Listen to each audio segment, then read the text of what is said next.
Great. So just before we get started properly, can I just remark on my backdrop, which people might find interesting. It's a piece of art, obviously. It's an original. It's if you can't see it clearly, hopefully you can.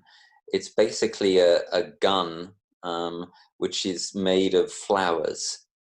So it's a sort of intriguing emblem of kind of a sort of non-violent reclamation of something violent, and possibly a sort of stereotypical kind of image, I think a rather wonderful one, from as it were the time of the 60s. And I'm mentioning that because, as you will soon see, it is relevant to what I'm going to be talking about. Okay, that's enough from me on that. Imogen, do you want to get us started? Thanks, Rupert. Hello, everybody, and thank you all for joining us this evening. We're delighted to be joined by Professor Rupert Read, and he's a professor of philosophy and Green Party campaigner and spokesperson for Extinction Rebellion. He was recently arrested for criminal damage at the recent Extinction Rebellion protest, and his recent book, Extinction Rebellion: Insights from the Inside, is available for download online as an ebook, and he's holding it up for us here on the screen.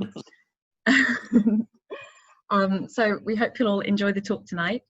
And for those of you on the Zoom with us, I'd like to remind you to all please mute yourselves during the talk to prevent any sort of interference noise. And we'll be opening up for a Q&A in about half an hour. So message us with your questions if you're on Facebook, and sit on them quietly for a bit on Zoom. Thanks, Rupert. Well, thanks, Imogen. Thanks, everyone at the Oxford Philosophy Society for having me here this evening. It's super to be here. As some of you will be aware, I was an undergrad at Oxford. I did PPE, got a first, and that's what propelled me into my career as a philosophy academic. So I have very, very happy memories of Oxford, and I'm sorry that we're online rather than in person, but there you go. That's the times we're in, is it not? So yes, my talk this evening, my topic is the responsibility of intellectuals in the age of climate breakdown. And to give a bit more detail, what I want to seek to do in the course of this talk is to answer the following three questions. What role do philosophers have in a civilization that is failing? What must thought leadership mean when the prevailing paradigm is the cause of that trouble? And what significance do words have when they are not accompanied by actions in the face of this kind of situation? So three questions, which are, I hope, going to be clearly implicit to you in what I speak about now, and that I'll come back to explicitly at the end. So what is the meaning of my title? Well, I hope the meaning of my title is obvious, but I'll also remark that, as some of you might have spotted, it alludes to the title of a very great essay by the linguist, philosopher, and political commentator Noam Chomsky, his essay, The Responsibility of Intellectuals, which he wrote in the 1960s, 43 years ago now. In my opinion, it's possibly the most important thing, possibly the best thing he's ever written, and that's a pretty high accolade for one of our very greatest living intellectuals. If you haven't read the essay, I'd urge you to read it. It's absolutely as relevant now as it was then, and I'll seek to bring that out briefly in my next remarks. The context for Chomsky writing that essay was the Vietnam War, or as I found out when I went to visit Vietnam many years ago, in Vietnam it's called the American War, which is an interesting kind of conceptual shift. Anyway, what we call the Vietnam War, and what Chomsky saw as the dismal record of most intellectuals in relation to that war, the way that most of intellectual society, university life, etc., was in practice actually supporting that war effort, or at least not in any sufficiently vigorous way opposing it. So I want to give you a flavor of this remarkable essay by Chomsky. I want to read a quote from it to you now. This is from fairly near the start, and hopefully once you've heard this, it'll be clear how this is directly relevant to anyone who seeks to be a philosopher or any kind of intellectual voice or activist, if you will, and also about how it's as relevant now as it was then. So Chomsky says this: "It is the responsibility of intellectuals to speak the truth and to expose lies. This, at least, may seem enough of a truism to pass over without comment. Not so, however," and I take it the relevance of that to a so-called post-truth era is pretty clear already. "Not so, however, for the modern intellectual, it is not at all obvious." So Chomsky thinks that the rot here in terms of not speaking the truth may even begin with intellectuals. And here I also note in passing that the number one demand of the movement, to which I was an important figure perhaps until recently, Extinction Rebellion, has as its number one demand, tell the truth. And I'm absolutely 100% behind that. I think there is nothing more important. I think that Chomsky is absolutely right. It is the responsibility, the prime responsibility of intellectuals to speak the truth and to expose lies. But here's what Chomsky says: "For the modern intellectual, this is not actually obvious. Thus we have Martin Heidegger, one of the great philosophers of the 20th century, writing in a pro-Hitler declaration of 1933 that, quote, 'Truth is the revelation of that which makes a people clear, certain, and strong in its action and knowledge,' unquote." You can see what's potentially worrying about that. I'll read it again. According to Heidegger, "Truth is the revelation of that which makes a people certain, clear, and strong in its action and knowledge." So a kind of instrumentalization of truth in Heidegger towards the cause of a people, a Volk, to use the German word. And Chomsky remarks, "It is only this kind of truth that one has a responsibility to speak," according to Heidegger. Chomsky goes on, "Americans tend to be more forthright. When Arthur Schlesinger, one of the great practical intellectuals of the United States in previous generations," although I use the word great there in a perhaps Janus-faced way, when Arthur Schlesinger was asked by the New York Times in November 1965 to explain the contradiction between his published account of the Bay of Pigs incident, which was crucial in the Vietnam War, and the story he had given the press at the time of the attack, he simply remarked that he had lied. And a few days later, he went on to compliment the Times for also having suppressed information on the planned invasion of Vietnam in, quote, "the national interest," unquote, as this term was defined by the group of arrogant and deluded men of whom Schlesinger gives such a flattering portrait in his recent account of the Kennedy administration. So there you have Chomsky attacking Heidegger's failure to be serious about truth and the failure of a more pragmatic, more policy-involved American intellectual to be interested in telling the truth. And that gives you a flavor of what Chomsky is trying to do in the essay. To elaborate on what Chomsky is trying to do in the essay is a brilliant deconstruction of what Chomsky calls the cult of experts, the idea that experts can be trusted and relied upon to organize our society for us. So Chomsky is suggesting that actually the way that many of our societies work these days, and have done for some time, is by relying on intellectuals and other experts to be a sort of cadre who ought to be trusted to run things. And he's saying, but they simply can't be trusted if you look at who they actually are and what they actually do. And to drill a bit more down into Chomsky's title, The Responsibility of Intellectuals, I hope that the basic meaning of the title is obvious, but there are additional meanings which are worth bringing out.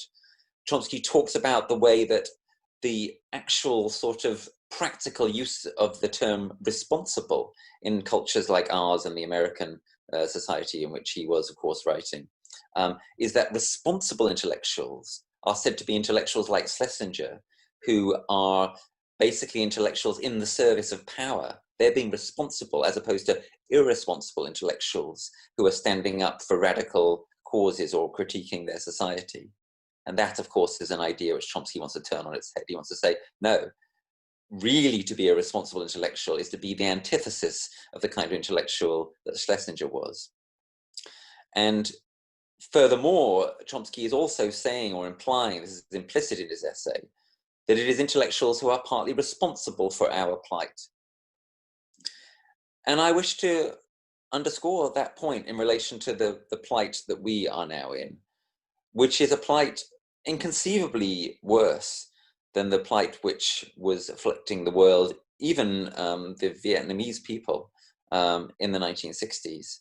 Because we are staring down the barrel of climate-driven or more broadly ecologically driven societal collapse, certainly in the lifetimes of you young people, possibly in my lifetime. I say we're staring down the barrel of it. What I mean is, it is what is going to happen unless somehow we manage to achieve a rapid and profound change to the way that we run things. It is not a black swan. It is a white swan. It is staring us in the face. And many intellectuals, many economists, for example, many journalists, many politicians, many people in the academy, even some people in the world of climate science, in my opinion, are complicit in this. There are large intellectual forces in our society which have been active in making it difficult for us to see just how desperate our situation is and just how deeply we need to change. And I'm not just referring to the bad guys. I'm not just referring to the horrific intellectuals who founded neoliberalism and the pseudo-intellectuals who run think tanks who are denying the climate crisis explicitly. I'm referring to a much broader group of what I call soft denialists, those who say things like, well, yes, the situation is bad, but we'll get through it with some technological change and some adaptation. Or those who say, yeah, the situation is really bad, and we need to change things quite radically. And if we do, everything will be fine. And those who say, don't panic people, don't alarm people. Yeah, the situation is bad. But, if you tell people, if you don't give people hope, then, then the situation will be even worse. So we must try to make sure that we never panic people. And they ignore the advice of my friend and colleague, Greta Thunberg, who says, I think absolutely rightly, I want you to panic. I want you to act like our house is on fire, because it is. Now there's a truth-speaking voice, which I admire very, very greatly. So yeah, the stakes facing us are incomparably greater as philosophers, intellectuals, citizens, than the stakes that were facing Chomsky's generation. And in the context of that, we need, I believe passionately, to do what is implicit in the concept of philosophy, which is to seek wisdom. What is the wisdom that we need to seek? Well, first, and very obviously, we need to learn how to live. I say it's very obvious. We think we've figured out very well how to live, and how to live well off the fat of the land. We live better lives, most of us, than Roman emperors used to, in certain material respects. But actually, we don't really know how to live, because we don't know how to be happy, and we don't know how to live in a way that can be sustained. Most of you watching this are quite a lot younger than me, as I say. We do not know how to live in a way that can guarantee that you're going to get to grow old and draw old age pensions and stuff like that. And that means that we don't know how to live. Because what are we as human beings, as primates, as mammals, if we cannot, to a reasonable degree of probability at least, guarantee a decent future to our offspring and they to their offspring? So we need to learn how to live. And in learning how to live, and dropping the assumption that we already know it, I'm reminded of the wonderful story of a philosophy professor who visits a Buddhist sage. And the philosophy professor says, oh, I've been studying all this stuff that you all have been saying, and I've got all these questions for you. Let me ask you these questions. I'm so excited to be talking with you. And the sage said, yes, very good, but first let's have a cup of tea. And as he's pouring the tea, the philosopher carries on speaking excitedly and saying things and starting to ask things. And still the philosopher suddenly notices that the tea is overflowing and it's pouring into the philosopher's lap. And he says to the sage, well, what are you doing? And the sage says, look, you're not going to be able to learn anything unless you first recognize that you've got way, way too much stuff inside your cup already, right? If you really want to be able to learn, you have to clear a lot of stuff out. So we need to learn a new humility. We need to practice what some are calling reverse anthropology, for example. We need to learn how to learn from indigenous peoples and from some peasant peoples who have far more viable ways of living than we do. So that's the first thing we need to do if we're going to seek wisdom. We need to learn how to live. We also need to learn something even harder. We need to learn how to die. And what I mean by that is two things. Firstly, it's the traditional thing. What is philosophy really for? Well, it's to learn how to die. And that's what the Stoics taught, and that's what many of the great philosophers have taught in the wisdom traditions down the centuries and down the millennia. But secondly, and more specifically, we need to learn how to die in the Anthropocene. As the contemporary philosopher, Stoic philosopher Roy Scranton puts it in his book of that title. Scranton, very interesting figure, former soldier, who's now become a kind of philosopher of the age that we live in, as I seek to do myself. We need to learn how to die in the Anthropocene. What Scranton means is we need to be truly ready for the fact that unless we collectively do something extraordinary, then many of us are going to have to learn to die long before we expected to die. And related to that, that we need to learn how to let this civilization die. And this is actually my most important point, I think, in many ways. Learn how to let this civilization die so that humankind and the earth can live. And this is what my little book of last year, This Civilization is Finished, is all about. And again, you can find that fairly easily for free download on the web if you wish to. It's also obviously available in hard copies in all excellent bookshops, but I like to make sure that people understand that you can get it for free. In This Civilization is Finished, what I'm arguing is that if we're going to survive into the future, this civilization is going to have to come to an end. And the only way that this civilization ends without collapsing is if we learn how to transform it and do so quickly. But if we do that, the transformation will be so profound that in no meaningful sense will it be the same civilization. So I do not claim that collapse is inevitable, but I do claim that it is inevitable that this civilization is at an end. It either ends badly or it ends well. That's up to us. So we need to learn how to live, we need to learn how to die, and most crucially of all, we need to learn how to let this civilization die. And it's more than just learning, of course. Our research needs to speak to these agendas. Our teaching needs to speak to these agendas. This is how I teach now. Until a few years ago, I was unwilling to tell my students the unvarnished truth of what I thought was happening in this civilization and what was like to happen in their lives, because I was too worried about depressing them. I was too worried about possibly being attacked by others in the university or outside the university. But a few years ago, I found the courage to start actually teaching what I believe to be true. And it's been very liberating. And I think many of my students have found it so as well. Sometimes it's been hard for them or for me, and sometimes, you know, people, and myself included, suffer anxiety, whatever, as a result, bad dreams, you know, you name it. But that's a lot better than the alternative, which is to be taken unawares and to probabilify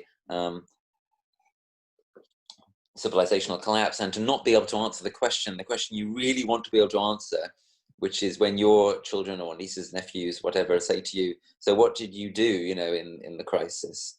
You want to be able to look them in the eye and say, I really did what I could. Yeah, that's one of the questions which will haunt you later in life if you don't find a way of answering it in your life. So what does this mean? It means we need to be congruent. It means that what we say and what we do needs to fit with the truth. It needs to fit with what we believe. So that means that we need to speak out. We need to speak out in the kind of way that Chomsky did and has done his whole life and is doing now, finally, belatedly, but finally very powerfully, on the climate crisis, and the way that I seek to do in my work and the way that a growing number of people are seeking to do. We need to speak out, and we need to speak out in a way that shows that we mean it. And that means that we need to be very frank. It also means that sometimes we need to show our passions. We need to show our emotions. Rationality and coldness is sometimes not enough. This again is how my friend and colleague Greta has taught us. She is extraordinary at being very kind of rational and clear, and also being willing to show her emotions. And that's something that I've also sought to do, for example, in some of my appearances on TV for Extinction Rebellion, and in some of my speeches.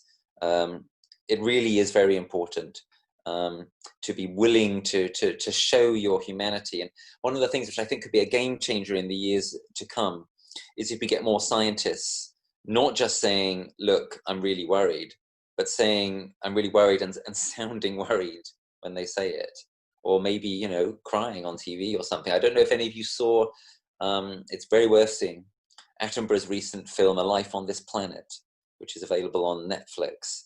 It's very powerful. I mean, there comes a point about an hour into the film where Attenborough is sort of realizing what is happening to our world and how he hasn't managed to stop it, where he literally sort of goes like this. He literally puts his head in his hands and his voice changes, and very, very powerful. We need more of that. So speak out, tell the truth, be willing to be bold enough, be brave enough to be emotional, and act. And this you can't get away with not doing this, right? Words are not enough anymore. We need action. This is why I consider Gandhi to be one of the great philosophers of the 20th century.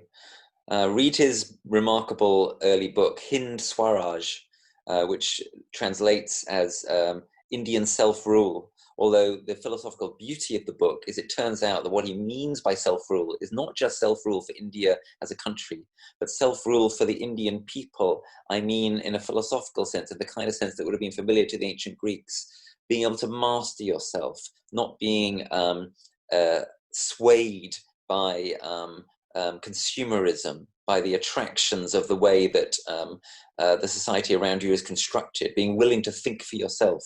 That's what he really means by self-rule. And he thinks that unless you have that kind of self-rule, then the kind of Indian independence that got achieved in 47, will be meaningless. So yes, I regard Gandhi as one of the great philosophers of the 20th century because of his philosophical contribution in words, and because he put those words into deeds. Chomsky has done some of the same, although I would love him to go further.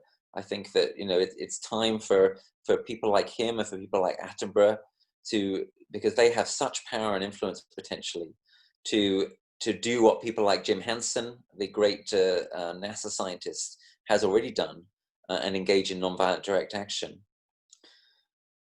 Yeah, I'd like Chomsky to go further than he's done and to do something like that. If we're going to have a civilization in the future, we're going to need a lot more civil disobedience. So that's my talk. Let me draw to a close. I'm going to seek to sum up by explaining or repeating to you, if you will, what I take to be the answer to the three questions through which I framed this talk. What role do philosophers have in a civilization that is failing? My answer to that is the role of philosophers is to do the kind of thing that I've sought to do in the last 25 minutes. It is to speak the truth in an unalloyed fashion and to start to put that into action. It's not to try to be a kind of expert, pretending you've got some kind of expertise that can settle these things. Right? That's part of what Chomsky was saying in The Responsibility of Intellectuals, that the problem is social theorists and social scientists and economists who claim that they know facts which can solve the problem. It's not about that. It's about being willing to recognize facts, yeah, but it's also about being willing to be honest, being willing to tell the truth, being willing to be empathic, being willing to be humble, being willing to make connections, being willing to work outside your discipline. These are the things that really matter. We don't need a cult of experts. We need intellectuals who are willing to be genuinely responsible. What role do philosophers have in a civilization that is failing? Don't stay inside our silos. Come out and be truthful and be bold and speak in ways that are relevant to this failing civilization. Second question, what must thought leadership mean when the prevailing paradigm is the cause of the trouble? and again, I hope it's obvious what my answer is to that question from this talk I've given. It's that we have to put the prevailing paradigm into question. We have to say, it's no good trying to reform what we've got. It's no good acting in the kind of way that typically, for example, so-called analytic philosophers act, in terms of trying to sort of tinker around with the concepts that we have, with the institutions that we have, with the understandings that we have. The whole paradigm needs to be fundamentally rethought. This civilization is finished. If there is going to be a future human civilization, it's going to look very different. My belief very strongly is that it will retain elements of the old, as I mentioned, for example, indigenous cultures, as well as elements of the new, for example, solar technology and hopefully the internet. That's what we need, genuinely new thinking, genuinely synthetic thinking, and thinking which is really willing to fundamentally challenge the prevailing paradigm, even if that's difficult, even if you get criticized, even if it doesn't fit in well with the culture which gets you money and research grants and so on and so forth. And my final question, what significance do words have when they are not accompanied by actions? Well, I hope the answer to that question is very obvious. They have very little. Yeah. Deeds, not words, was the wonderful slogan of the suffragettes. Now, okay, I think that slogan maybe takes it a little bit too far. Some of you may know the philosopher of my favorite philosopher, Ludwig Wittgenstein, and his semi-disciple, J.L. Austin. Words can be deeds too. I would say not deeds, not words, but deeds as well as words and deeds. Certainly not words alone. Yeah, it's not enough anymore to just commentate. That's not congruent. That doesn't rise to the challenge of the true emergency, as I say, so much greater than the one that was facing Chomsky's generation that we now face. With any luck, this that I've outlined in the last 25 minutes is a fragment of wisdom. And I would say to all of you, especially the young people on the call, please be serious. Please seek to be serious in your life from now on, and especially if you get into more powerful positions during that life. Please be serious about not just speaking from the sidelines. Be an organic intellectual working hands-on within the movements which will save us if there is any chance of us being saved. That is what it will be. That is what it would be to be a responsible intellectual in the age of climate breakdown. Thank you so much for your time. I look forward to the discussion. Thank you, Rupert. That was an absolutely fantastic talk. And we'll now move over to a Q&A. So our first question is from B. And she's asked, so I guess you're an anti-natalist. Do you worry that modern environmentalism is just another form of perennial millenarianism, asceticism, and seeking existential meaning in a cause? So I think this is looking at sort of how you see the psychology of responding to climate breakdown. Wow, some really interesting words there.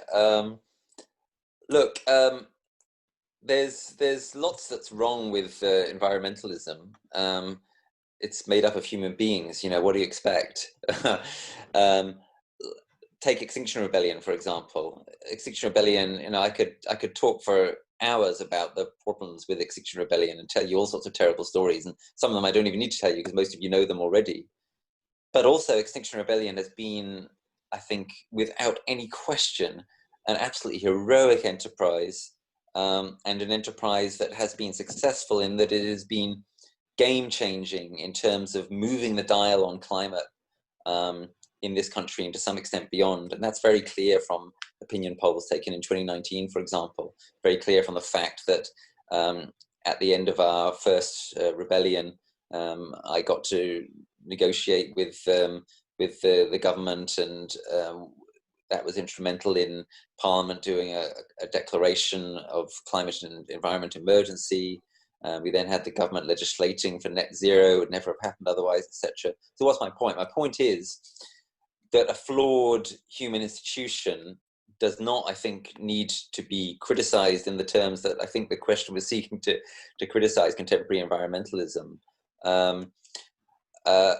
I think it's just absolutely staringly obvious that we need a far wider and deeper environmentalism. I mean, the key point is there need to be far more environmentalists.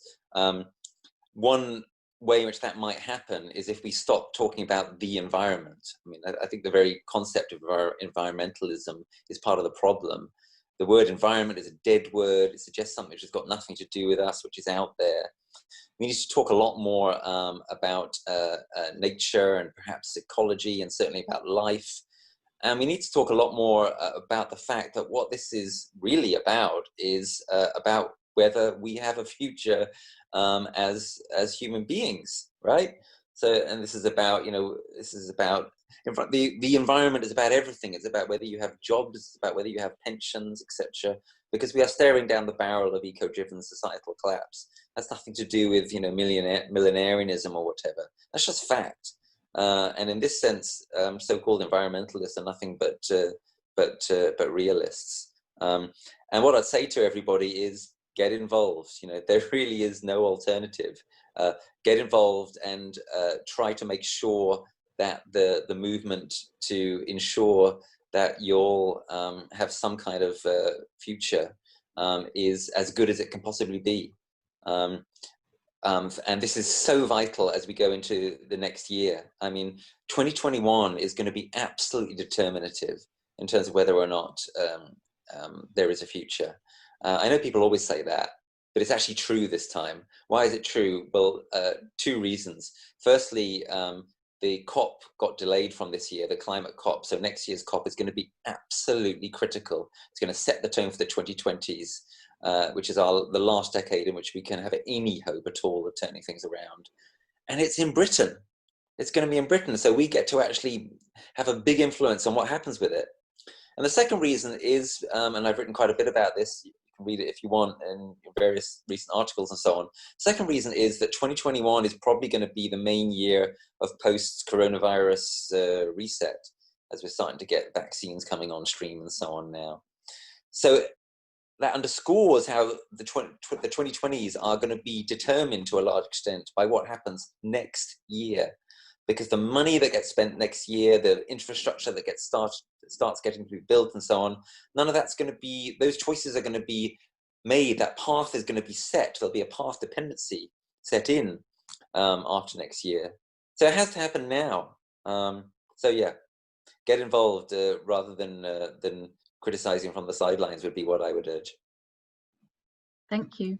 You've mentioned some of your work with Extinction Rebellion, and I wonder whether you at any points differed politically in your opinions whilst campaigning for Extinction Rebellion, and times when you might have had a sort of crisis of conscience, or any times where you struggled to do what you felt your duty was. That's a lovely question. Thank you. Again, I could talk for hours about that, but briefly, one of the important things about Extinction Rebellion, which I think Extinction Rebellion has got right, is in seeking to be beyond ideology and be beyond party politics. And I've written quite a bit about this, including in the book I waved earlier. This was sometimes summed up in the misleading slogan, beyond politics. It's misleading because Extinction Rebellion obviously is not beyond politics. And in fact, I was, for the whole time I was in XR, I was in the political strategy group and the political circle of XR, which is one of the key central circles in Extinction Rebellion. So Extinction Rebellion understood that it was all about politics, but the point was it wasn't going to be party political. It was going to try to be serious about the idea that we have to take seriously, in some sense, we really are all in this crisis together. And then we have to look for post-party politics and post-representative democracy, failing representative democracy, ways of doing things like citizens' assemblies. And that we had to look beyond ideology, and that if what you came up with, if what the Citizens' Assembly came up with, for example, sometimes looked left-wing in terms of like redistribution, then that wouldn't be because it was being left-wing, that would be because of the nature of the emergency. So the example I like to use there is the Second World War. The philosophy of the welfare state kind of comes through the Second World War, partly because of experiences like food rationing. And food rationing was a great device to make Britain a more equal country. but that wasn't why it was brought in. Right? It was brought in because people worried about basically starving, right? So food rationing was a response to the emergency. It wasn't brought in for ideological reasons.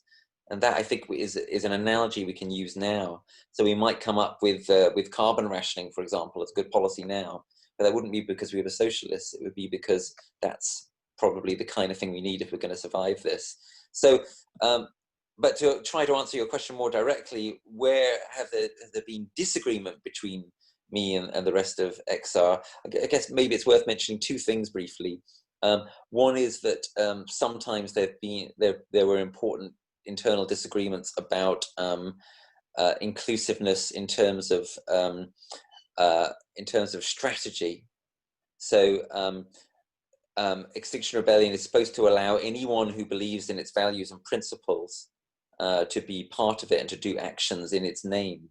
But that's led to some very questionable actions. The most classic example being the so-called tube action last autumn at Canning Town, which ended in some violence. And the overwhelming majority of us in Extinction Rebellion were against that action, but it still went ahead in the name of Extinction Rebellion and got full support from the press team. And I think that's a mistake. And I said so at the time. And a lot of rebels were very pleased that I said so. And some considered me a traitor and wouldn't forgive me. And then the other thing I would mention is that I do have some concerns about the increasing influence of identity politics in Extinction Rebellion. I think that identity politics tends to be very divisive, whereas what we actually need is something uniting and universalizing, which is what's promised by citizens' assemblies, which is what's promised by the idea of being beyond ideology. And I'm worried that if we go too far down the track of thinking of ourselves primarily as white or black or gay or straight or whatever, rather than as human beings together in an existential crisis, I think that's a recipe for disaster.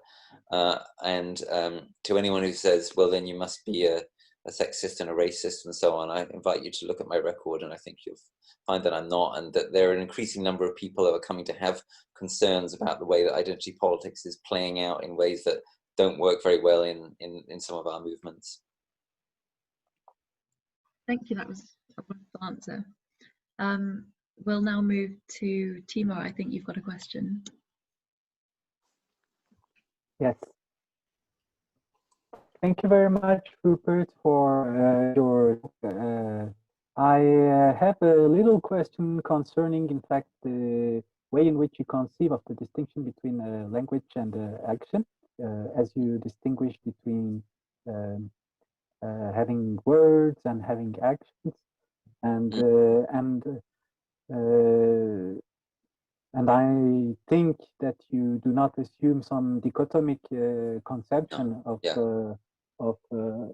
that distinction, but I would be happy to hear you about this topic, and also and in its relation to how we can address the question of expertise, in the sense where I completely agree with you that we need to call into question expertise, because there are expertise which are not, when they are considered seriously, when you look to what's assumed to count as a proof, for example, and in fact, after scrutiny, you realize there is no proof involved. And nevertheless, we need to rely on the advices and on the expertise of some persons who have studied and made researches. So yeah, these are the two questions which are somehow intertwined. Thanks, Timor. So on the first question, look, I don't have anything very dramatic to say. As you know, I'm a Wittgensteinian, so I believe, as you do, that language and action are absolutely interleaved. They cannot be torn apart. That's what Wittgenstein means to bring into focus by the use he makes of words such as language game and form of life. The point I was making was that could be actually in a way undergirded by that remark. When words become detached from actions, this is a problem. And in our overly specialized society, and a society where we have ideas which don't really work, about thinking that, well, you've got these people studying policy, and you've got these people studying science, these people studying history, and these people running the show, and everything's kind of balkanized like that, then it looks like it'll be okay for some people to just speak and never do anything, and for others to just do and never say anything, or that kind of thing. And actually that doesn't work well, and we can see that pretty clearly now, I think. So that's all I've really got to say on that, although obviously, you know, there's huge philosophical issues there that we could go into in more detail if we had time. On the second question on expertise, I might have something a bit more interesting to say. One of the reasons why, despite having quite a lot of philosophical disagreements with Chomsky, I tend to be in strong affinity with Chomsky's political writings, is that Chomsky is quite clear at times in those writings, and it was implicit in the passage I quoted, and it's brought out in more detail in that whole essay. It's quite clear at times that that there are certain kinds of alleged experts that are particularly dangerous, and these are the experts in the so-called social sciences. I've written a book called "There Is No Such Thing as a Social Science," which perhaps Chomskyians would like. People in so-called social theory, people, of course, in economics, people in so-called management science, these kinds of domains, where there is a particular danger that there will be false claims made to expertise. The notion that people who are experts in those areas are going to save us is a complete fantasy, because firstly, they are typically not radical enough. And secondly, they typically overestimate the salience of their own expertise anyway. I would add, by the way, that it would be foolish to assume that philosophers are going to save us. If by philosophers we mean people who are, you know, brilliant scholars and experts and so on in the subject of philosophy as a narrow academic subject, right? And that's what I was trying to bring out in my talk, that what philosophy really needs to do is to come out of the ivory tower more into the real world, and that's what Gandhi did, and that's what, in my small way, I try to do. Now, a last point on that would be, I don't know, what is the last point? I may have lost it. Sorry, I've forgotten what the last point was. If I remember it, I'll come back to it. If that makes sense. Yeah, thank you very much, Rupert. It's basically on the relation between the concept, the way in which you conceive of the relation between language and action, and the question of expertise. But you. Oh yes, I know what I wanted to say in relation to the final point I want to make on expertise is that we've got some really interesting examples in play in the current coronavirus crisis, right? So on the one hand, it's really wonderful to see the way in which science has been, to some significant extent, re-legitimized in this crisis. And that's been a real challenge, I think, to post-truth nonsense. And yeah, you've still got people coming out with the kind of garbage that Trump and the alt-right come out with in relation to coronavirus. But their position is not looking so good, and Trump did actually lose, whereas it's clear, tragically, that if it hadn't been for the coronavirus crisis, he would have been re-elected. But we have to be quite nuanced about this. In my work, I've distinguished quite rigorously sometimes, for example, between science and technology. So the science of disease transmission, for example, is something distinct from the technology of a vaccine. And we need to ask harder questions in relation to technology than we do in relation to science. Because with technology, there are always questions about, should this technology be developed? Should this technology be applied? How should it be developed? What are the ethics in developing it, etc.? And most of those questions typically don't arise in relation to purer sciences. So just because we are delighted to see the return of respect for science in relation to the COVID crisis does not mean we should assume that vaccines developed by giant multinationals are are going to be safe and should be definitely rolled out. That's a separate and more complex question. And very, very finally, even epidemiology, we have to be quite careful with, because epidemiology, I think some people have a wrong image of it.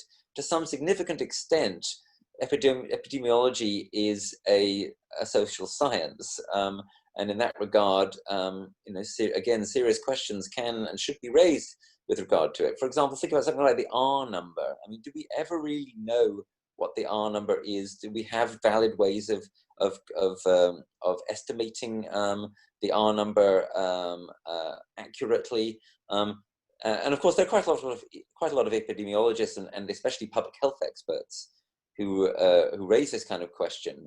I'm not seeking to move in onto their terrain. I'm just saying there are real issues there too, and they can't be just swept under the carpet with the idea that we all love science now. If we're going to be responsible intellectuals, we have to look at in a nuanced way at these various complex questions of expertise and responsibility.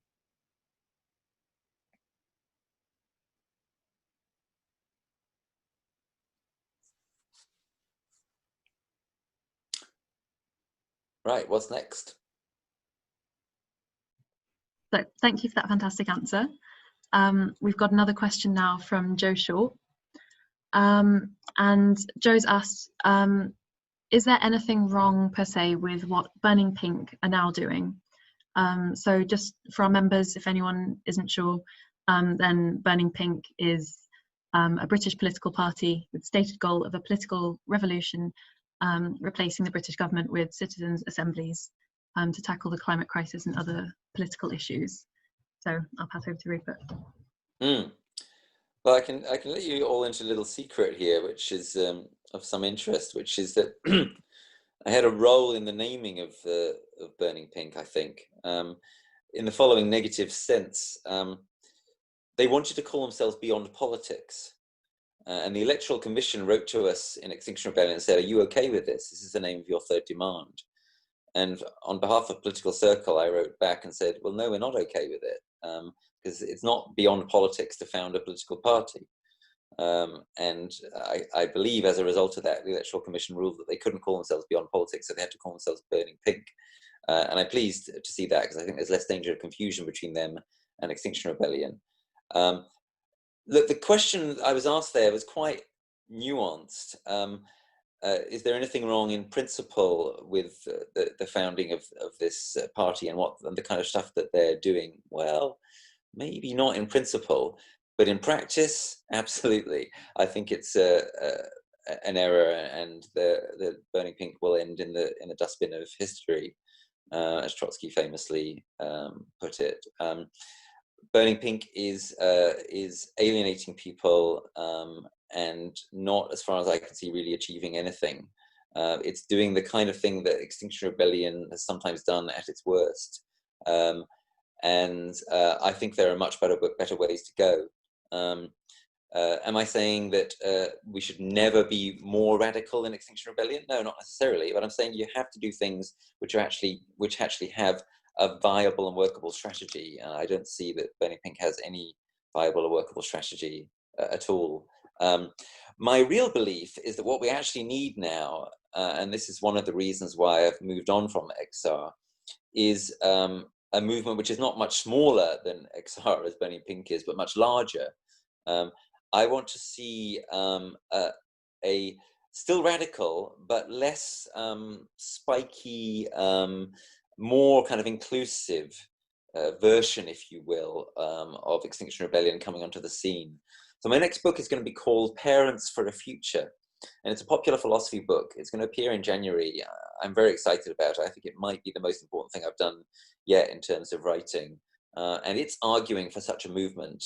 The argument of the book is essentially, if we are going to save the future, then we need to mobilize not the kind of numbers that have been mobilized by XR, nor even by the school climate strikes, but a far larger number. And my belief is that the most viable constituency for that is parents. I think that once parents realize that they can't protect their offspring anymore by getting them into Oxford or nice things like that, that they can only protect their offspring by rising up together and forcing change at scale rapidly, far more successfully than XR and Fridays for Future have managed to do as yet. I think that's the only way we're gonna get the kind of civilizational transformation that I was speaking about earlier. So yeah, that's what I think we need. Not yet more kind of spiky kind of offshoot groups, but less spiky, more inclusive movements or organizations, which can create something that really does mobilize 3.5%, 5%, 10% of the population. That would be a true game changer. That's what I'm hoping my book might help to catalyze starting next year. Thank you again for that fantastic answer. I think we have time for a couple more questions. And Chit Chong has written one on Facebook for us. What do you think the judgment of someone 200 years from now would be on some of the ideologies of today, insofar as they've had an impact on their well-being of these people in the future? So as examples of ideologies of today, capitalism, socialism, Greens, or authoritarian mercantilism? Wow, what a super question. Thank you, Chit.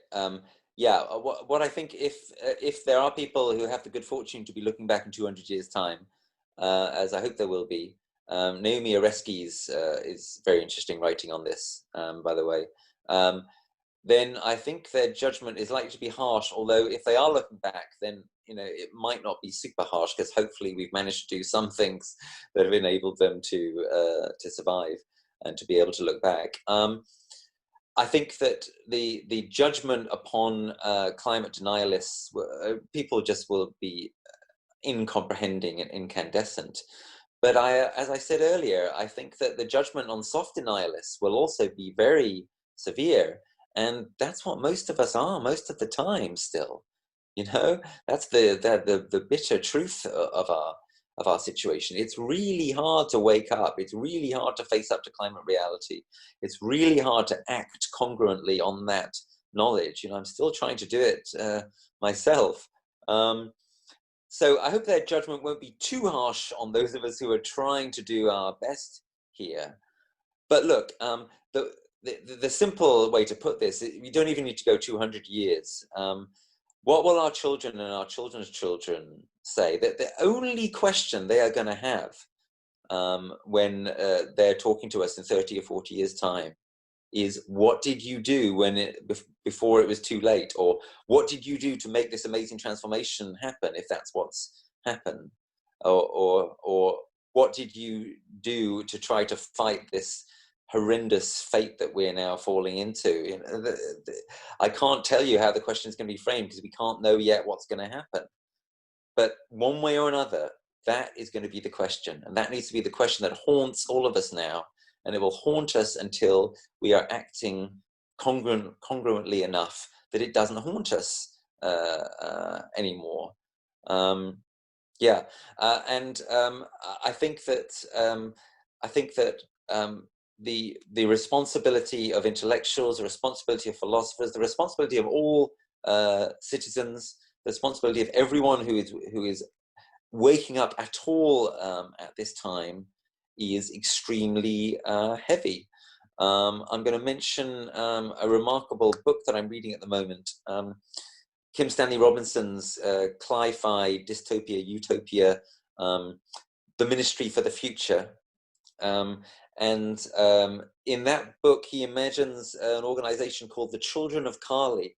And what the Children of Kali, the Indian goddess of destruction, what they do in the future is they go around murdering the top corporate executives and politicians and so on, who are responsible for the likely impending deaths of tens or hundreds of millions from ecological breakdown.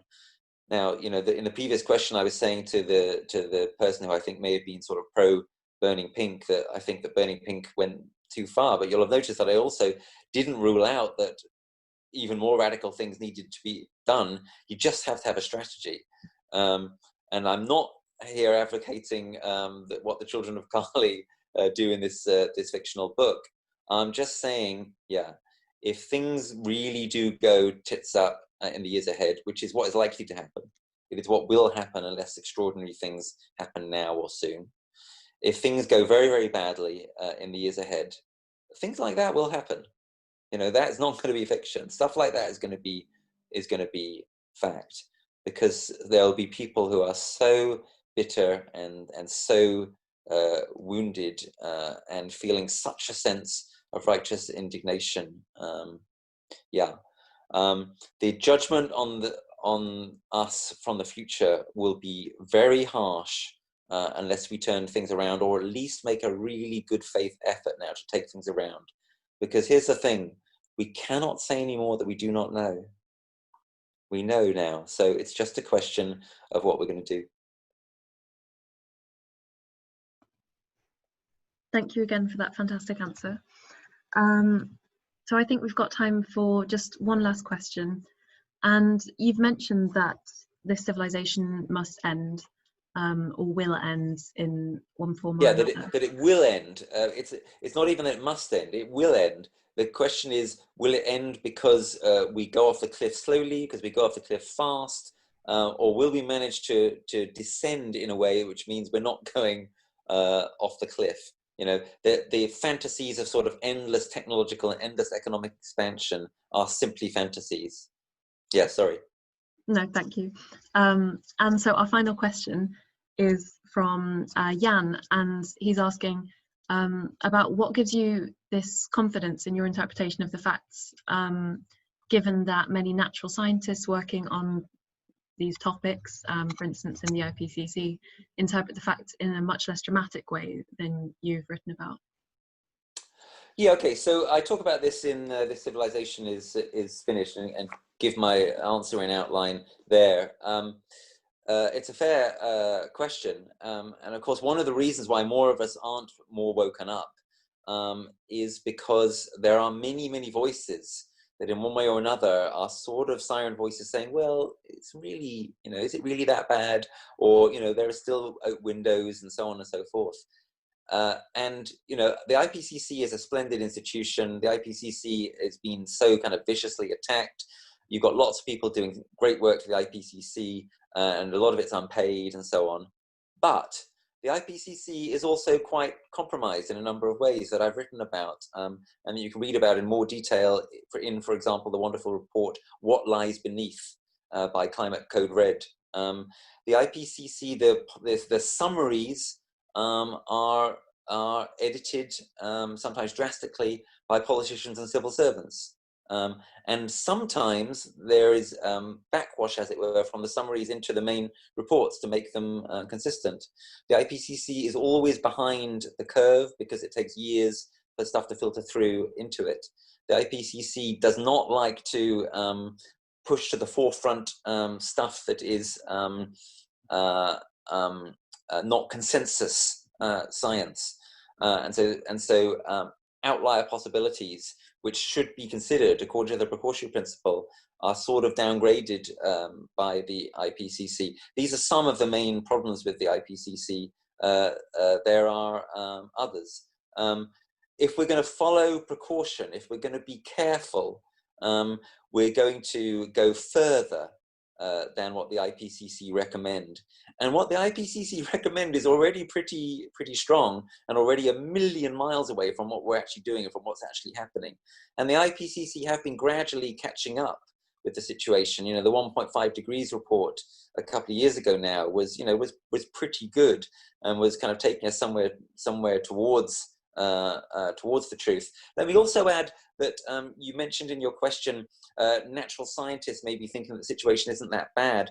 Remember that that's not enough. It's not enough to have a natural science perspective. We need a systems perspective. You need the vision of natural scientists and studies of students of society, and I would argue scholars of the humanities, and I would argue much broader perspectives. I think that we should be taken much more seriously, as I've said, indigenous voices and other voices with very, very different perspectives on what's happening. And a lot of those voices would disagree with those natural scientists. But specifically with regard to natural scientists typically study specific natural systems and have relatively narrow expertises. We need systems thinkers. I like to think of myself as a systems thinker. It's a difficult thing to do. There's loads of us obviously around the world doing it, but not maybe as many as there should be. Because, for example, you need to be able to assess how does such and such a scenario of flooding or drought or whatever play out in terms of human institutions. You know, I'm very concerned about the potential fragility of human institutions, which I think we got a little bit of a sense of earlier this year in COVID. It was a little bit of a wake-up call to a lot of us. That's why you had, people cleaning out the supermarkets and so forth. Those are the kind of chaotic dynamics that could easily ensue in some of the scenarios that are potentially going to unfold in the coming years. I'm worried about the stability of our food supplies. I'm worried about the stability of our water supplies. That's interrelated to food, obviously. So it's not so much things like the sort of relatively slow, predictable things like sea level rise that give me the heebie-jeebies and the bad dreams. It's threats to our systems. And even if it's true that natural scientists are not as convinced as I am that we're headed on a path to destruction on the current path that we're in, we need more than natural science in order to reassure us that we're not headed on that path. And final point here, my own experience talking to natural scientists, which I do quite often, is roughly the following. Well, I work alongside natural scientists at the University of East Anglia, and typically it's sort of the same kind of point as I made earlier in relation to Ipcc. Typically, those natural scientists, if you get them in a bar over a pint, right, which we used to be able to do, and you say to them, so, what do you really think? I've read this paper you wrote, and it's quite worrying, but what do you really think? 99% of the time, what they'll say to you is, well, I think it's a lot worse. I just can't prove it. Yeah. So science as an institution, and this has been part of my work in recent years as a philosopher of science, science as an institution tends to lean on the side of conservatism. And that's a problem when we're in a post-normal science situation. That's a problem when the stakes are the potential collapse of civilization. Then we need to lean on the side of precaution. So that's partly why I want scientists to take more responsibility. I want to hear more scientists stand up and tell us that they are terrified about the future. I want to see more scientists crying on TV and so on. I want to see more scientists talking about what they feel about their children or about Greta or whatever. And if they do that, it's going to be very risky for them. It doesn't feel easy for them. But if they do that, it's another thing that could give us a chance in the awesomely bad situation that we're moving into. Because honestly, this is absolutely directly true. You talk to most climate scientists, ecosystem scientists, etc. They will tell you that they think it's quite a lot worse than what they've been able to prove in their published papers. Thank you again for that excellent reply. And I think that brings us to the end of our talk for tonight. So thank you all for joining us, and thank you again, Rupert, for an absolutely fantastic discussion. It was I really appreciated the questions. Thanks everybody, and yeah, I hope we'll do. We can share it on Facebook Live, can't we? As from now, and I hope we'll get a nice video done of this. It was really valuable to talk with you all. So yeah, thanks for inviting me.